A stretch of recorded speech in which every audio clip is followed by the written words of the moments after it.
Hello दोस्तों, स्वागत है आपके अपने YouTube चैनल थियोरेटिकल ट्यूटर में। जैसा कि आप लोगों को पता है कि क्लास 1 और बाल वाटिका की सेकंड लिस्ट जारी हो चुकी है।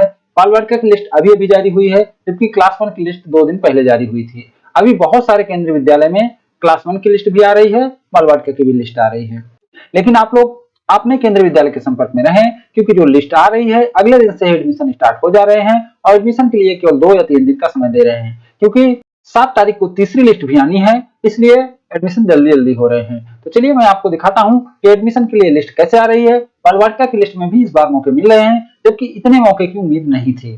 क्लास 1 में तो मैं बता रहा था कि सेकंड लिस्ट सभी केंद्रीय विद्यालय में आती है, क्योंकि क्लास 1 में ज्यादातर 2 सेक्शन, 3 सेक्शन, 4 सेक्शन, 5 सेक्शन होते हैं, लेकिन बाल वाटिका का केवल और केवल 1 सेक्शन होता है। ऐसे में उम्मीद बहुत कम थी कि बाल वाटिका में चांस मिलेंगे, लेकिन कुछ केंद्रीय विद्यालय में बाल वाटिका में अच्छे चांस मिल रहे हैं। वैसे एक दो केंद्रीय विद्यालय में देखा हूं, चलिए एक केंद्रीय विद्यालय में आपको भी दिखाता हूं जहां अच्छे चांस मिले हैं। उसके लिए हम टाइप करेंगे केवी राजनांदगांव और चलेंगे केवी राजनांदगांव की वेबसाइट पर।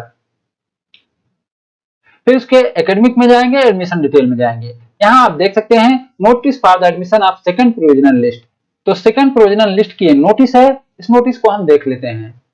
जैसे आप देख पा रहे हैं ये 3-4 को नोटिस आई थी और इसमें आरटी के एडमिशन 3 तारीख को, कैटेगरी 1 और 2 के एडमिशन 4 तारीख को, कैटेगरी 1 और 2 के ही एडमिशन 5 तारीख को और category 3 SC ST OBC NCL का 5 तारीख को। और जो लोग नहीं पहुंच पाएंगे उनके लिए सोमवार को एक दिन दिया गया है, 7 तारीख को लास्ट टाइम दिया गया है, उनको पहुंचना है और एडमिशन लेना है। साथ ही साथ इसमें बहुत सारी महत्वपूर्ण जानकारी दी गई है कि आपको क्या डॉक्यूमेंट लाना है, कैसे करना है, यहाँ पर सब कुछ बताया गया है। तो ये डॉक्यूमेंट की लिस्ट है, इतने डॉक्यूमेंट आपको लाने हैं, इतने डॉक्यूमेंट ले जाके तब आपके बच्चे का एडमिशन होगा। तो जिस केंद्रीय विद्यालय में आपके बच्चे का नाम आएगा वो भी डॉक्यूमेंट की लिस्ट देंगे, उसी हिसाब से आपको डॉक्यूमेंट लेकर जाना है। अब चलिए कुछ और जानकारी देख लेते हैं जो इस केंद्रीय विद्यालय ने जारी की है। जैसे इन्होंने वैकेंट सीट क्लास वाइज जारी की हुई है, जो कि क्लास 2 एंड अबव के लिए है। ये सेकंड लिस्ट है दिव्यांग के लिए, ये भी सेकंड लिस्ट है दिव्यांग के लिए। ये है सेकंड लिस्ट कैटेगरी 2 के लिए, तो इसको देख लेते हैं। तो कैटेगरी 2 में टोटल इनके यहाँ 6 बच्चे को बुलाया गया है। तो सर्विस प्रायोरिटी कैटेगरी से 6 बच्चे को बुलाया गया है और ये 6 बच्चे वेटिंग लिस्ट वाले थे, तो अच्छा खासा बच्चों को बुलाया गया है। इसी तरीके से अगर हम देखेंगे तो कैटेगरी 1 से भी 4 बच्चों को बुलाया गया है। यहाँ पे कैटेगरी 1 से 4 बच्चों को बुलाया गया है। और आगे हम बढ़ेंगे तो आरटी में भी कुछ बच्चों को बुलाया गया है, यानी केवल 1 बच्चे को बुलाया गया है।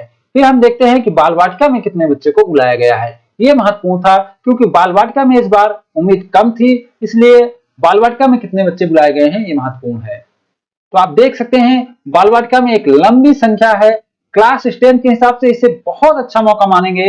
12 बच्चों को बुलाया गया है और 12 बच्चे जो बुलाए गए हैं ये कैटेगरी 1 से बुलाए गए हैं।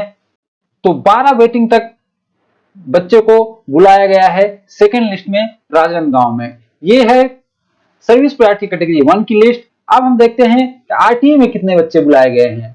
तो आरटीई में भी 6 बच्चे बुलाए गए हैं। जब इतनी कम संख्या यानी केवल 40 सीट है, उसमें 6 वेटिंग तक का नंबर आया है। कहीं कहीं कमेंट आया था कि उनका 1 वेटिंग था, नहीं बुलाया गया है। तो उनके लिए मैं कहना चाहूंगा कि आप अपने केंद्रीय विद्यालय के संपर्क में रहें, आपका नंबर जरूर आएगा, आप परेशान ना हो। आप अपने केंद्रीय विद्यालय के संपर्क में बने रहें, मिलते रहें, कम से कम तीसरी लिस्ट जारी होने तक मिलते रहें, क्योंकि आपके एडमिशन होने के 99% चांस हैं अगर आपका वेटिंग नंबर 1 है तो। इसलिए आप केंद्रीय विद्यालय के संपर्क में जरूर रहें। तो बहुत सारे लोग ये चीज बोल रहे थे कि केंद्रीय विद्यालय में बाल वाटिका में चांस नहीं मिल रहे हैं। तो मैं बार बार बोलते रहता हूं कि सभी केंद्रीय विद्यालय अपने आप में अपने लोकेशन के हिसाब से, अपने ख्याति के हिसाब से, इसलिए आपके केंद्रीय विद्यालय में क्या स्थित है ये आपको ही जानना है और आपको ही सचेत रहना है। अगर आप अपने बच्चे का एडमिशन चाहते हैं और आपका वेटिंग नंबर कम है तो जागरूक रहें, कम से कम तीसरी लिस्ट जारी होने तक जागरूक रहें और केंद्रीय विद्यालय के संपर्क में रहें। उम्मीद करता हूं कि ये वीडियो आपके काम का रहा होगा। अगर ये वीडियो आपके काम का रहा हो तो इसे लाइक एंड शेयर करें और हमारे चैनल को सब्सक्राइब भी करें। Thank you for watching.